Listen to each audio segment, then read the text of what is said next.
अस्सलामु अलैकुम रहमतुल्लाहि व बरकातुहू। अब्दुल करीम आज़ाद मुखातिब हूँ। आब गुलाब से अर्क गुलाब कशीद करने का अमल, यहाँ पर हम गुलाब का पानी बर्तन में शामिल कर रहे हैं। तो तकरीबन 4-5 लीटर इसमें पानी शामिल किया जाएगा और उसके बाद इसका अर्क कशीद किया जाएगा। एक ही बार का अर्क कशीद किया जाएगा इसका।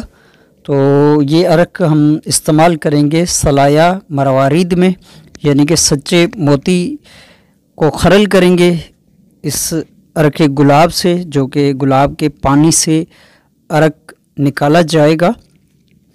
तो यहाँ पर ये हम आब गुलाब इसमें शामिल कर रहे हैं। सिर्फ कपड़े से छाना है इसको हमने, आब गुलाब को फ़िल्टर वगैरह रुई लगाकर या फ़िल्टर पेपर से हमने इसको फ़िल्टर नहीं किया, सिर्फ कपड़े से ही इसको फ़िल्टर किया है क्योंकि हमने इसका अर्क कशीद करना है।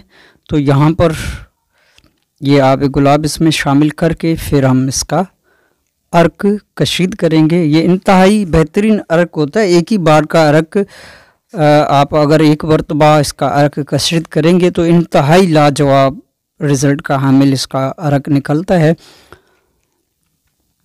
बिलखुसूस ये आँखों के अमराज के लिए मेरा आज़मुदा है इसका अर्क, जो गुलाब के पानी का अर्क निकाल कर आँखों के जितने भी मसाइल हैं, एलर्जी है या वबाई अमराज फूट पड़ते हैं जो आँखों के, तो इसके लिए इंतहाई मुफीद है।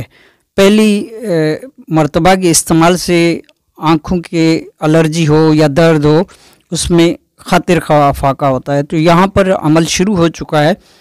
तो ये बर्तन है अर्क कशीद करने के हवाले से, ये जुगाड़ किया हुआ है हमने, बाज़ार से बर्तन लेकर इसको वेल्ड वगैरह किया है। सारा स्टील का है, पाइप वगैरह सारा कुछ स्टील का है।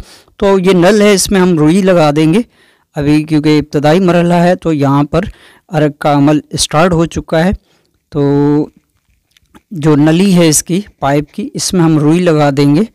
तो ये भी आपको दिखा देते हैं। यहाँ पर हमने इसमें रुई लगा दी है क्योंकि प्रेशर भाप जो है, स्टीम वगैरह जो है वो स्पीड से बन रही है तो उसका अखराज भी रोकना है। तो यहाँ पर रुई लगाई है, फिर भी भाप जो है वो निकल रही है क्योंकि पाइप जो है ये इंतहाई तंग है। तो क्योंकि छोटे पैमाने में हमने बनाना है तो ये इसके लिए इंतहाई मुफीद बर्तन है। तो यहाँ पर ये अर्क का अमल स्टार्ट हो चुका है। जैसे ही ये अमल कंप्लीट होता है तो हम सलाया मरवारिद इस अर्क से बनाएंगे, फ़िल्टर कर लेंगे। आपकी दुआओं का तालिब, अब्दुल करीम आज़ाद।